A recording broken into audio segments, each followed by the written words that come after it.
কথা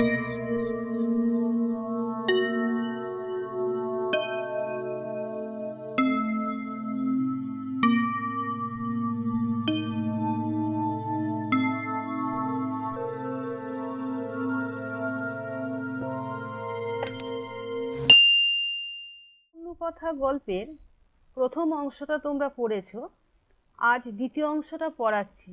দেখো, স তথ্যে তুক্তা গাং অরক্ষত, সে তাহলে স তথা যুক্ত উক্তয়া, তথ্যে তুক্তা তাহলে তথা ইতি উক্তয়া, গা অরক্ষত, সে এই তাই হোক বলে আবার কি করলো, গরুগুলোকে দেখাশোনা করতে লাগলো।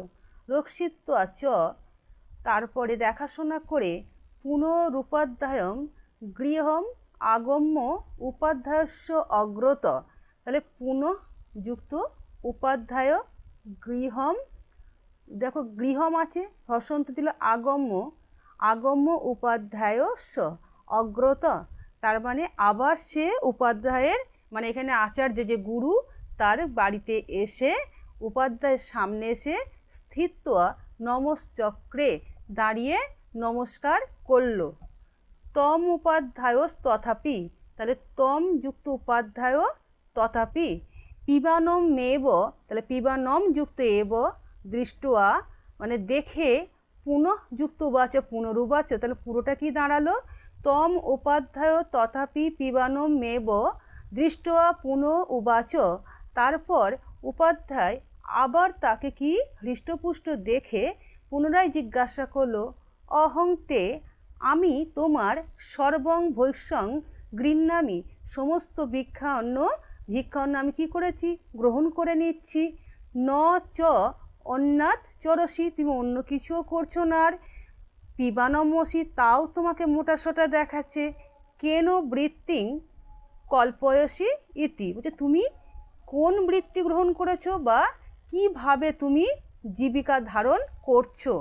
স উপাধ্যায়ং প্রত্যুবাচ, তাহলে সে কি করলো, গুরুকে তার উত্তরে বলল, ভো, এখানে ভো বলতে গুরুদেবকে তো ওহে বলা যায় না, হে গুরুদেব, এতাসাং গবাং, এই গরুগুলির পয়সা, পয়সা মানে হচ্ছে দুধ, বৃত্তিং কল্পয়াম এতি, আমি কি করছি, এই গরুগুলির দুধ খেয়েই জীবিকা ধারণ করছি বা জীবন ধারণ করছি। তম উপাধ্যায় প্রত্যুবাচ, তারপর আচার্য কি করলেন, জিজ্ঞাসা করলেন, ন এতৎ ন্যায্যম, দেখো নৈত ন্যায্যম আছে, তাহলে ন যুক্ত এতৎ যুক্ত ন্যায্যম, বলছে গুরুদেব বললেন যে এটা কিন্তু, উত্তরে বললেন এটা কিন্তু তুমি ঠিক করছো না, এটা তোমার ঠিক হচ্ছে না। পয় উপযোক্তুম ভবত ময়ান অনুজ্ঞাতম ইতি, এই যে দুধ তুমি পান করছো এটা উপযুক্ত নয়, এটা দুধ পান করা ঠিক হচ্ছে না। ময়া অনুজ্ঞাতম ইতি, তুমি কিন্তু আমার অনুমতি নাওনি।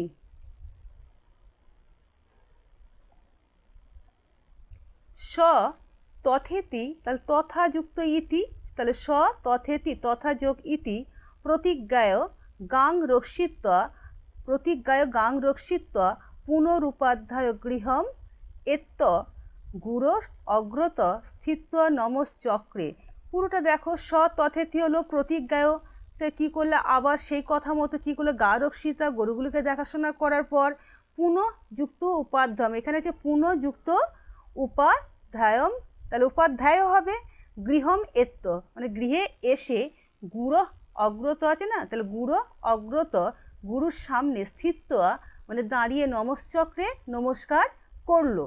তম উপাধ্যায়, তম উপাধ্যায় আছে, তাহলে তম যুক্ত উপাধ্যায়, তারপর উপাধ্যায় বা গুরু পিবানম এব অপশ্যৎ, আবার কি করলেন, তাকে হৃষ্টপুষ্ট দেখলেন।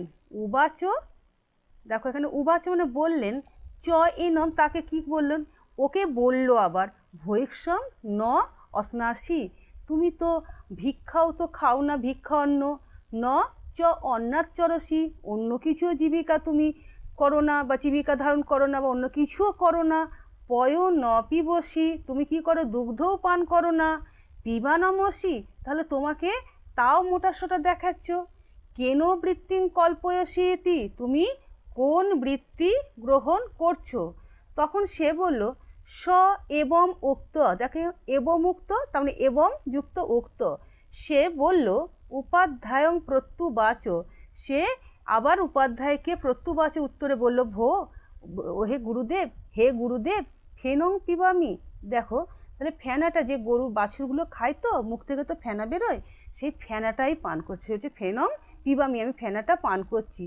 জমিমে আছে তার মানে জমযুক্ত ইমে, বৎসা মাতৃ, দেখো মাতৃনাং এখানটা দেখা যাচ্ছে না, এটা মাতৃনাং হবে। হ্যাঁ, তাহলে এখানে বৎসা, হ্যাঁ এই দেখো মাতৃনাং, তাহলে ফেনং পিবামি ফেনা পান করছি, জম ইমে বৎসা মাতৃনাং, যখন এই বাছুরগুলো মায়ের স্তনং পিবন্ত দুধ পান করে, উদ্গিরন্তি তার মানে যেটা বেরিয়ে আসে সেটা এখানে বাড়তিটা ফেনাটা বেরিয়ে আসছে না, যে তদ এবং অপি বৎসানাং, তারপর হচ্ছে তুমি কি করছো এই বাছুদের বৃত্তুপরোধং, তুমি কিন্তু তাদের বৃত্তিতে বাধা দিচ্ছ, করসি, দেখো করসি এবং বর্তমানও, তুমি কিন্তু এখন সেই বাছুরগুলোকে কি করছো, জীবন ধারণের জন্য বাধা প্রদান করছো, তোমরা যে মানে দুধ খাচ্ছে সেটাতে তুমি বাধা হয়ে দাঁড়িয়েছো।